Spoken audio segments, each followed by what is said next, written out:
There's a quiet story running underneath the entire Iran conflict that barely gets talked about, and it might end up mattering more than any single night of airstrikes. It has nothing to do with a new fighter jet or bigger bomb. It has everything to do with a war happening thousands of miles away, in the trenches and skies over Ukraine, and the fact that the lessons coming out of that war are now being fused directly into the American arsenal defending the Gulf. And here's the part that should genuinely worry Tehran. The exact weapon Iran has built its entire retaliation strategy around, the cheap kamikaze drone, is the exact problem Ukraine has already spent years learning how to solve. So while Iran keeps swinging with the same playbook it has used since February, the United States is quietly absorbing a completely different set of tools built by people who have been fighting this precise threat every single night for years. Iran does not have an answer for that yet, and honestly, it is not clear they can build one in time. Let's start with the actual scale of what Iran has been throwing at the region, because you need the numbers to understand why this upgrade matters so much. When the war kicked off at the end of February with the strikes that killed Iran's supreme leader, Tehran's answer was not just a handful of missiles. It was hundreds of ballistic missiles and drones launched simultaneously at every single Gulf Cooperation Council state at once. Within the first 6 weeks, the UAE alone had engaged more than 400 ballistic missiles, over 2,000 drones, and nearly 20 cruise missiles. Qatar's Ras Laffan facility, one of the largest liquefied natural gas complexes on the planet, took a direct hit that knocked out a meaningful chunk of its export capacity. Refineries in Kuwait got hit. Desalination plants in the UAE got hit. A radar installation at the primary U.S. Fifth Fleet base in Bahrain got hit. This was not a symbolic gesture. This was Iran trying to prove that it could turn the entire Gulf economy into a hostage, all using a weapon that costs less than a decent used car. And that is really the heart of the problem, because the Shahed-136 is not some cutting-edge miracle weapon. It is a simple airframe, roughly 200 kilograms, launched off an angled rail bolted onto the back of a pickup truck. Estimates on the actual unit cost vary depending on who you ask, somewhere between $20,000 and $80,000 depending on the variant and how much of the supply chain is indigenized, but even at the higher end, it is absurdly cheap compared to what it takes to shoot one down. These things fly low and slow, well below the altitude that most modern air defense radar was designed to track.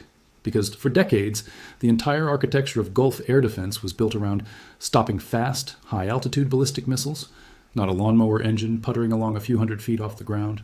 That detection gap alone has been one of Iran's biggest advantages this entire war, and it is not something you fix with a bigger, more expensive interceptor. It is something you fix with a completely different category of defense, one built around volume, speed, and cost, not raw power.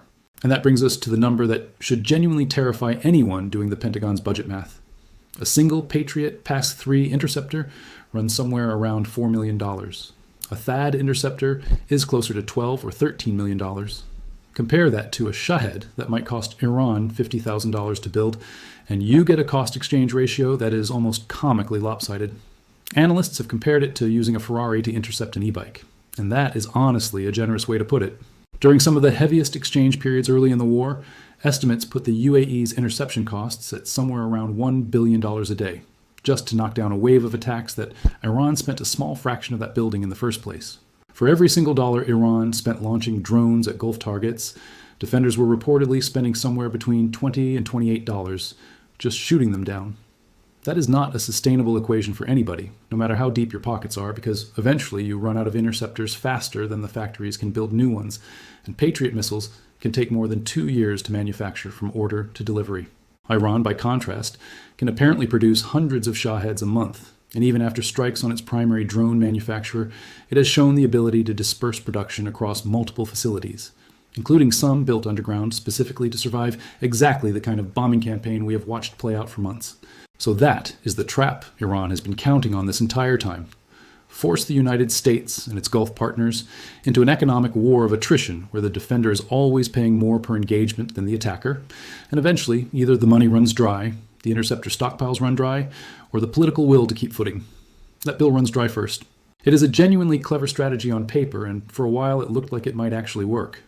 Reports at one point put the total cost of the war to the Pentagon somewhere north of $11 billion in just the first 6 days of fighting, which gives you a sense of just how expensive this style of defense really is when you are trying to do it exclusively with premium, exquisite interceptor systems.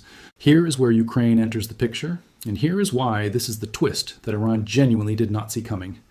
Russia has been using Iranian-designed Shahed drones against Ukraine for years now, under the Russian designation Garin, and Ukraine has had far longer to actually live with this exact threat night after night than anyone in the Gulf has. And because Ukraine does not have the deep pockets to fight a war of $4 million interceptors against $40,000 drones, they were forced to solve the cost asymmetry problem out of pure necessity, years before it became a crisis for the United States. Ukraine built cheap interceptor drones specifically designed to chase down and destroy Shahed-style threats for a tiny fraction of the cost of a traditional missile interceptor. They paired that with layered electronic warfare, jamming the guidance and navigation systems that these drones rely on to find their targets in the first place. They built rapid feedback loops between frontline units and domestic manufacturers, with some analysts documenting roughly 2-month turnaround times from identifying a battlefield problem to fielding a mass-produced solution for it. That is an absurdly fast innovation cycle for a defense industry, faster than most traditional procurement systems in the West have ever managed to move. And the United States has noticed. Washington has been sending personnel directly into Ukraine to study this in person, not through intelligence reports or after-action summaries handed over secondhand, but actual boots on the ground, learning how drone combat, offense and defense both, actually works in real conditions. The Secretary of Defense has publicly confirmed personally approving additional personnel to be sent specifically to absorb lessons from what he called the drone battlefield. And it is not a one-way street either. There have been active discussions between Washington and Kyiv about a formal defense memorandum that would let Ukraine export battle-proven military technology directly to the United States, and even manufacture drones through joint ventures with American companies. Think about how remarkable that is for a second. A country that has spent years fighting for its own survival has become valuable enough as a source of combat-proven technology that the world's most powerful military is trying to formalize a pipeline to buy directly from it. And specifically on the interceptor drone question, the exact tool built to counter the exact threat Iran has leaned on this entire war, American authorities have reportedly been in direct discussions to procure Ukrainian interceptor drones as a more cost-effective way to knock down Shahed-style threats. Axios reported that Ukrainian officials had actually offered Washington this battle-tested technology months earlier, specifically framed as a way to protect American forces and allies in the Middle East, and that the offer was initially set aside before circumstances forced a reconsideration. That is a genuinely wild detail if you sit with it. The solution to Iran's cheapest, most persistent weapon was sitting there, offered up front, by the one country on Earth that has already been forced to solve this exact problem, and it took actual combat losses in the Gulf before anyone in Washington took the offer seriously enough to move on it. Beyond just the interceptor drones themselves, the Pentagon has been building an entire institutional apparatus around absorbing these lessons at scale. There is a dedicated counter-drone task force, Joint Interagency Task Force 401, functioning as a clearinghouse specifically for pulling lessons out of places like Ukraine and pushing them out to commanders across the entire Department of War, including, explicitly, commanders in the Middle East. That task force ran an exercise at Eglin Air Force Base in Florida where special operators deliberately replicated the exact style of deep strike drone assault that Ukraine had recently pulled off against Russian strategic bombers, an operation that became famous for smuggling small attack drones deep into enemy territory hidden inside ordinary cargo containers, and then launching them simultaneously against parked aircraft, sitting thousands of miles from any front line.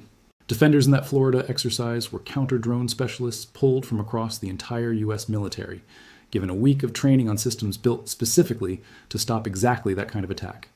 And the officer running that task force said plainly that the exercise helps shape their actual defense priorities going forward, not as a theoretical thought experiment, but as a direct input into how American bases and assets get protected right now.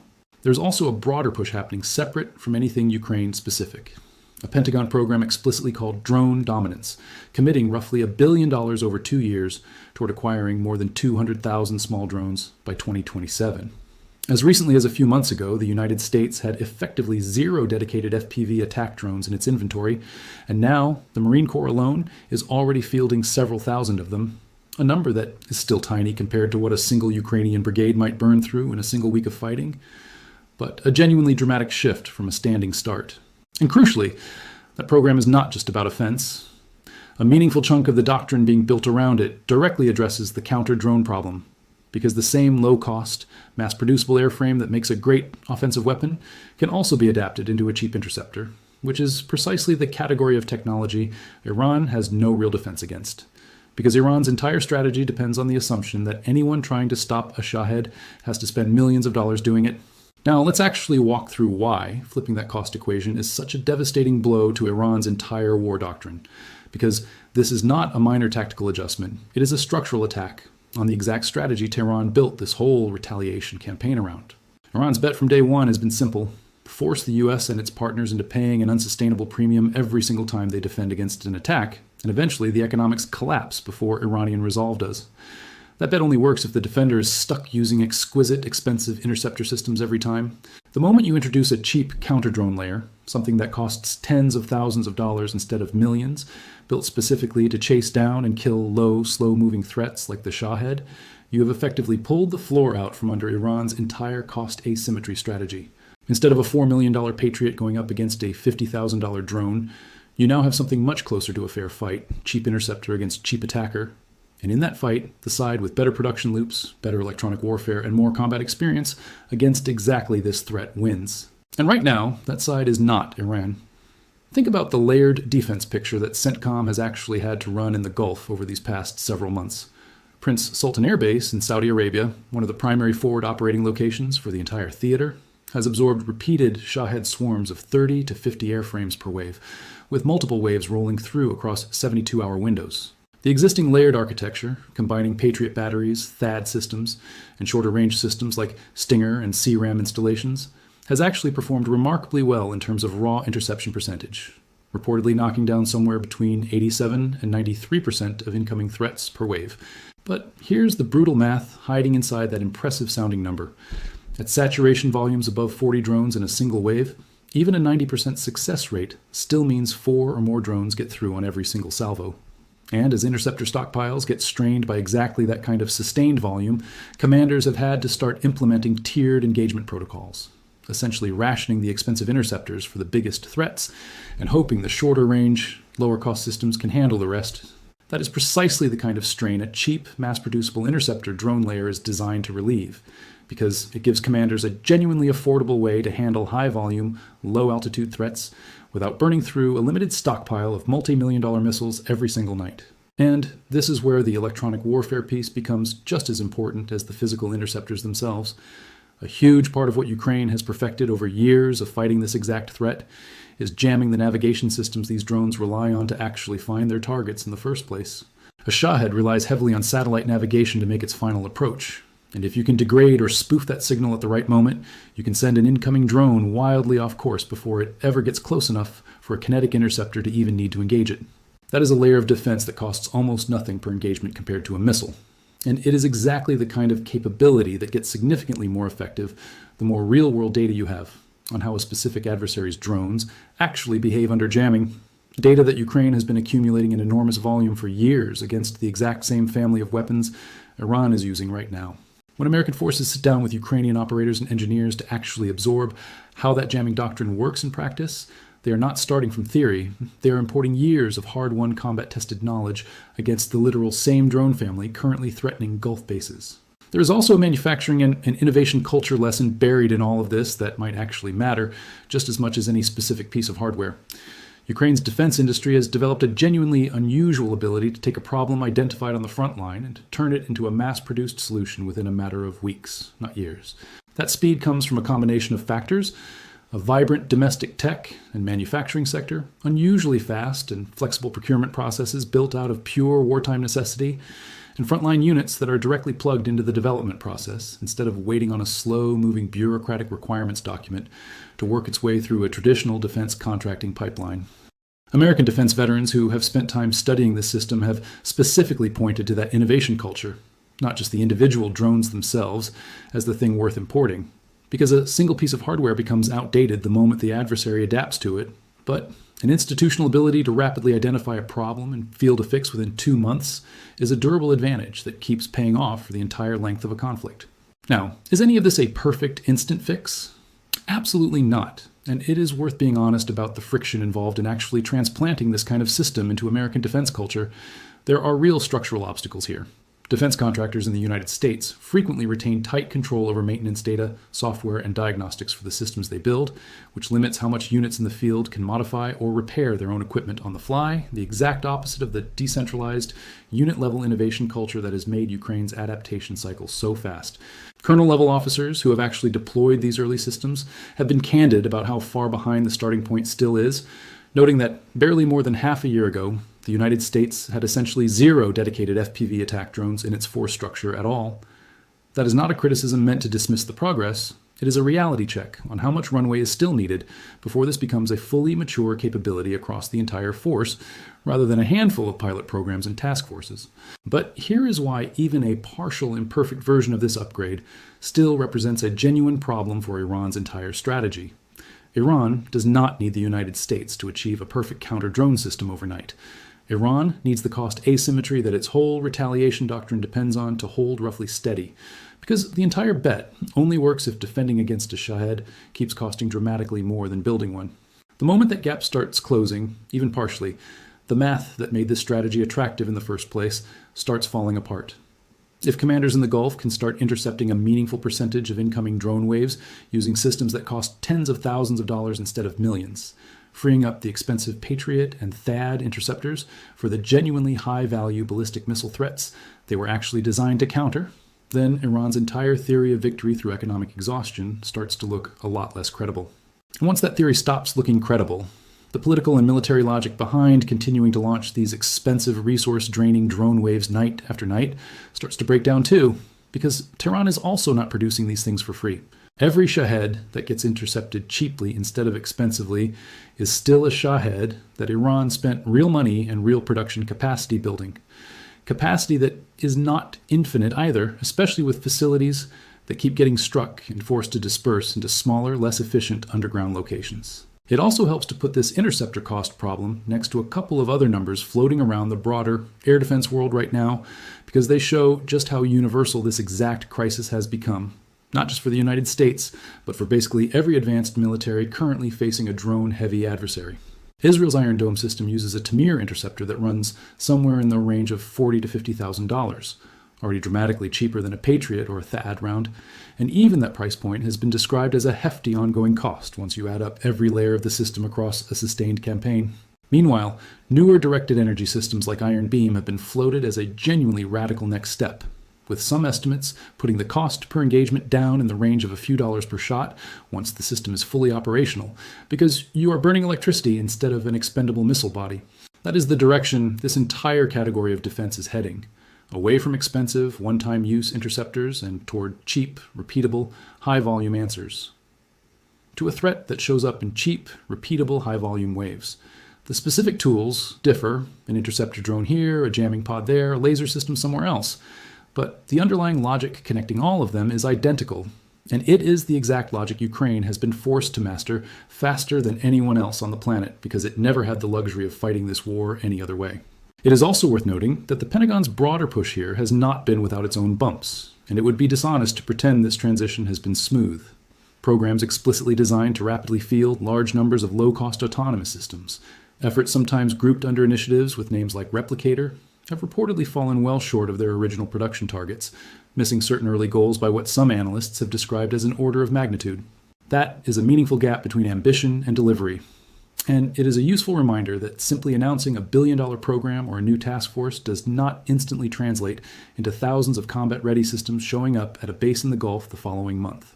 Real defense acquisition, even when everyone agrees on the urgency, still runs into testing timelines, contracting bottlenecks, and the simple fact that scaling up a brand new manufacturing base from nearly zero takes real time no matter how much political will exists behind it. So anyone expecting this shift to fully resolve the cost asymmetry problem within a single fiscal year is likely to be disappointed.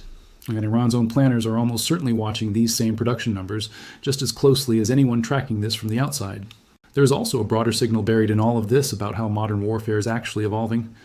And it is a signal that should worry a regime like Iran's specifically, because Iran's entire modern military identity has been built around exactly this kind of asymmetric cheap weapon doctrine. For years, the pitch from Tehran to itself and to its proxies across the region has been that you do not need an expensive, sophisticated air force to threaten a superpower. You just need enough cheap drones and missiles to overwhelm expensive defenses and make the cost of defending against you unbearable. That doctrine worked as a genuine strategic innovation for a while, and it forced militaries across the Gulf and honestly across the world to rethink how air defense budgets get allocated.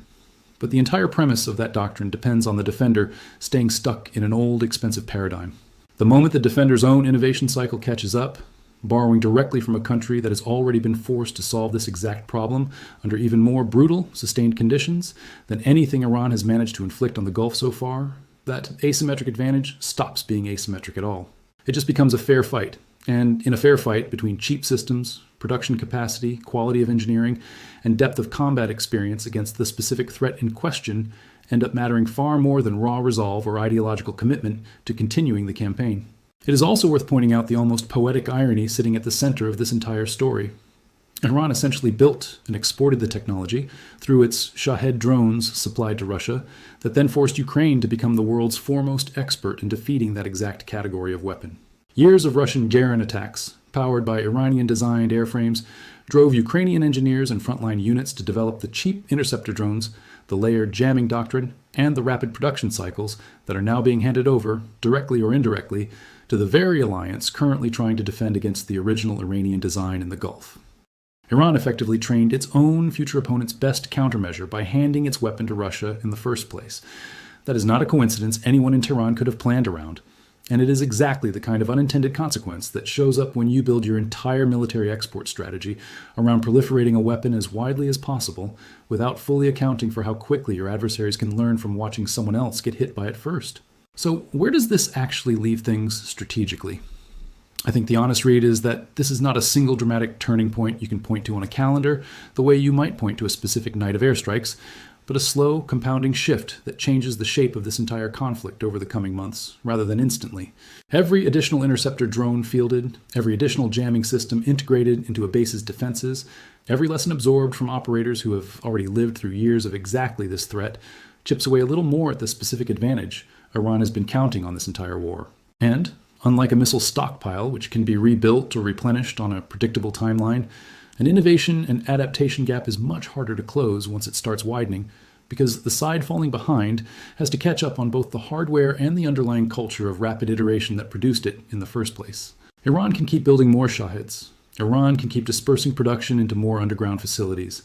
But Iran cannot easily replicate years of hard-won Ukrainian combat experience against exactly this weapon. And that experience gap is exactly what is now flowing directly into American and Allied defenses across the Gulf. I want to know what you think happens as this integration actually matures over the next several months. Does this cost asymmetry flip far enough to genuinely change Iran's calculus on continuing these drone-heavy retaliation waves?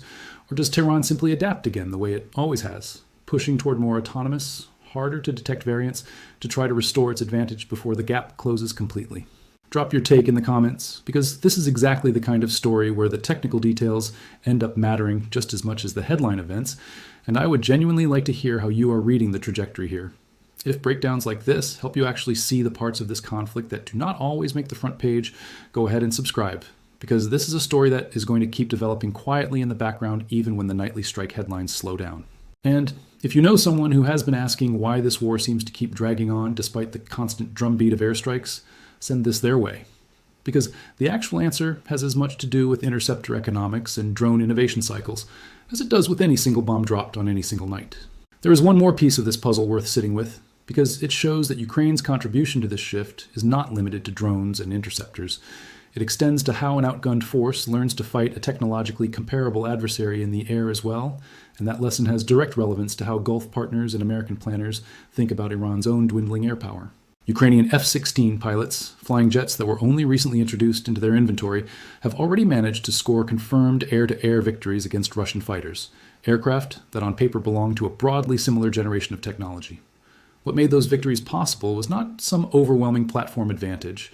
It was superior use of early warning aircraft to build a clearer picture of the battle space, better coordination between ground control and the pilots in the cockpit, and a willingness to fight smart rather than simply matching firepower for firepower. That same philosophy, using networked awareness and coordination to beat a nominally comparable or even superior adversary, is precisely the doctrine the United States and its partners are leaning into across the Gulf right now. Iran's air force has been degraded so significantly over the course of this war that most of its remaining pilots, if they are flying at all, are believed to be avoiding contact entirely, and any lingering airframes are far more likely to be repurposed as ad hoc drone operators than as a credible fighter threat. Against that backdrop, the networked, sensor-fused, rapidly adapting style of warfare that Ukraine has helped sharpen becomes even more decisive, because it is not just solving the drone problem, it is reinforcing an entire way of fighting that leaves less and less room for Iran to find any opening at all in the air or on the ground. It is worth remembering, too, that Iran does not fight this war in isolation. It fights it through a web of regional partners and proxies, and the same cost asymmetry logic that applies to Shahed drones in the Gulf applies just as directly to the drone and missile arsenals those proxies rely on elsewhere in the region. Any American or allied capability that gets refined against Iranian-designed drones over the Gulf does not stay confined to the Gulf. It becomes part of the standard playbook available to anyone else facing that same family of weapons, whether that is a partner nation dealing with Houthi attacks near a separate maritime choke point or a base somewhere else entirely that suddenly finds itself on the receiving end of the exact same low, slow, cheap threat profile. That is really the multiplier effect hiding inside this entire story. A lesson learned once against one adversary's drone doctrine does not just help against that one adversary. It becomes a durable piece of institutional knowledge that keeps paying dividends everywhere that same style of weapon shows up next. And given how widely Iran has proliferated this exact design across its network of allies and partners, that reach is considerably broader than people tracking only the headline strikes in Iran itself tend to appreciate. Because that, at the end of the day, is really what this entire story comes down to. Wars like this one are not just decided by who has the biggest air force or the most advanced fighter jet on paper. They are decided, increasingly, by who can outadapt the other side in the unglamorous, unbelievably expensive middle layer of the fight. The layer where a $50,000 drone either gets shot down by a $4 million missile or by a cheap interceptor built from years of hard lessons learned somewhere else entirely. Iran built its entire modern military identity around exploiting exactly that middle layer, betting that no one could adapt fast enough to close the gap before the economics collapsed in Tehran's favor. What is quietly happening right now, built out of a war on the other side of the world that most people watching the Iran conflict were not even thinking about, is that gap closing faster than anyone in Iran's military planning rooms likely expected. And if it keeps closing at this pace, the cheap, asymmetric weapon that Iran has leaned on as its great equalizer this entire war may end up being the exact thing that stops working first, not because it got more expensive to build, but because it finally got cheap enough to stop. Let me know your read on all of this down in the comments, whether you think Iran adapts fast enough to stay ahead of this shift, or whether this ends up being the quiet advantage that decides how the rest of this conflict actually plays out. Like this video, if this connected some dots you had not seen put together before, share it with anyone trying to make sense of why this war keeps grinding on the way it does. And I will see you in the next one as this story keeps developing.